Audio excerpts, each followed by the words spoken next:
Je m'appelle Manon Serrault, j'ai 30 ans. Le jour de mon mariage, 5 personnes seulement étaient assises de mon côté de la salle.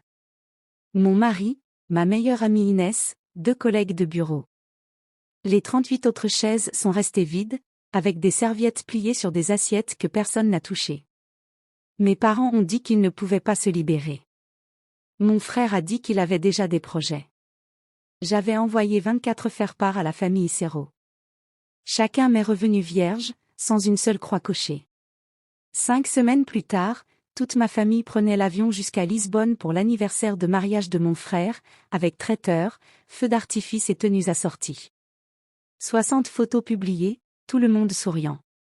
Mais personne, dans cette famille, ne savait qui j'avais vraiment épousé.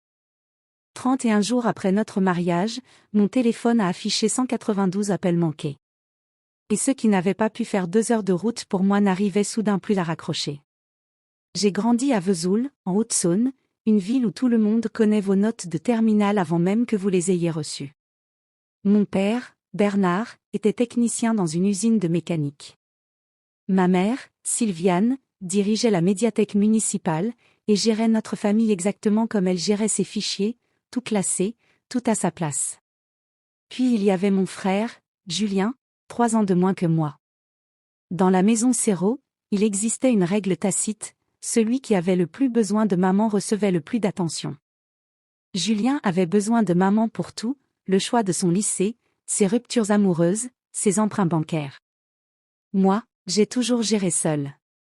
J'ai obtenu mon diplôme d'ingénieur à Lyon avec une bourse que j'avais montée moi-même, sans en parler à personne avant la réponse. Dans les calculs de ma mère, ne pas avoir besoin d'elle signifiait ne pas l'aimer assez. Ce schéma n'a pas commencé avec mon mariage.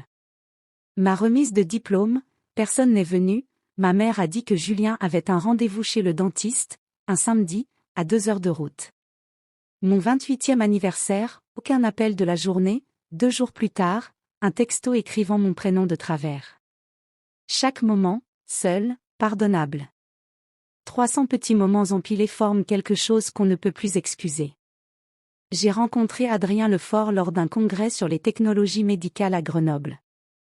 Il portait une chemise en flanelle au milieu des costumes, conduisait une camionnette de chantier, et parlait de son enfance modeste dans le Jura, de sa mère perdue tôt, de son premier prototype construit dans un garage loué. Il codirigeait une entreprise de dispositifs de diagnostic portable, en cours d'homologation. Quand j'ai parlé de lui à ma mère, elle a demandé ce qu'il faisait. J'ai dit qu'il codirigeait une entreprise de technologie médicale. Silence, puis, une start-up, c'est risqué ça. Elle est repassée aussitôt aux préparatifs de l'anniversaire de mariage de Julien. Nous avons organisé une petite cérémonie au bord de la Saône, 40 invités, menu simple, fleurs locales, budget de 9 000 € payé comptant. J'ai envoyé 24 faire-part à la main, enveloppe timbrée pour la réponse, pour rendre les choses aussi simples que possible. La même semaine, une autre enveloppe est arrivée chez nous, papier épais, dorure, confetti à l'ouverture. L'anniversaire de mariage somptueux de Julien et Camille à Lisbonne, calligraphie sur mesure. Cette seule invitation avait probablement coûté plus cher que toute ma papeterie de mariage réunie. Les faire-part vierges ont commencé à revenir dès le vendredi suivant. À la fin, 19 sur 24 étaient revenus sans une seule case cochée, comme du courrier indésirable. J'ai appelé mon père. Il a dit qu'il ne pouvait prendre qu'un seul voyage cette année. Un seul voyage, pour une distance de 2 heures de route. Ma mère a coupé la conversation, dis-lui qu'on rappellera.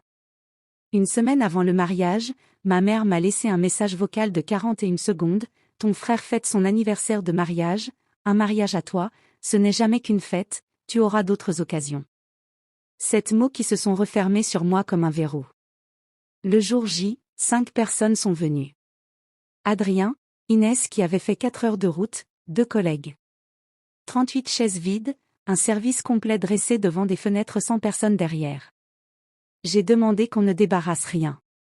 Je voulais m'en souvenir. La cérémonie a duré un quart d'heure. Personne pour me conduire à l'hôtel.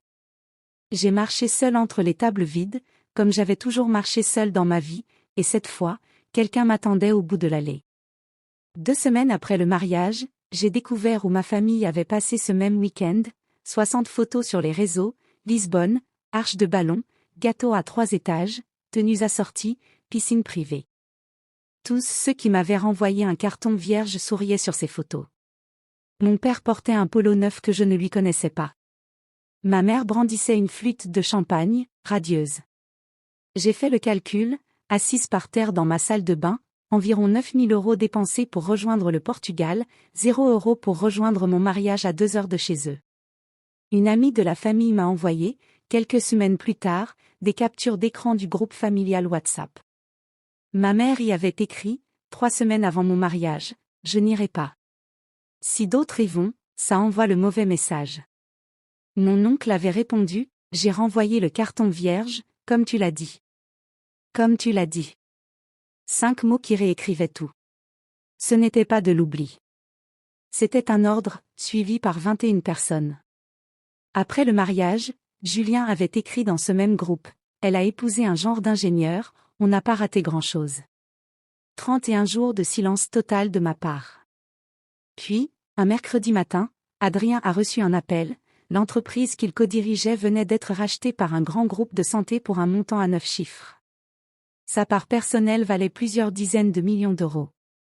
L'article est sorti à midi. À 12h08, mon téléphone s'est mis à vibrer sans discontinuer. Ma mère, 43 appels. Julien, 31. Mon oncle, 14. Le message vocal de ma mère, quelques minutes après l'article. « Ma chérie, on est tellement fiers, il faut qu'on vienne te voir, ça fait trop longtemps. » Trop longtemps, un silence qu'elle avait elle-même organisé. Le samedi suivant, l'entreprise d'Adrien organisait une soirée de gala pour célébrer le rachat. 200 invités, costumes, projecteurs. Nous ne les avions pas invités. Ils sont venus quand même.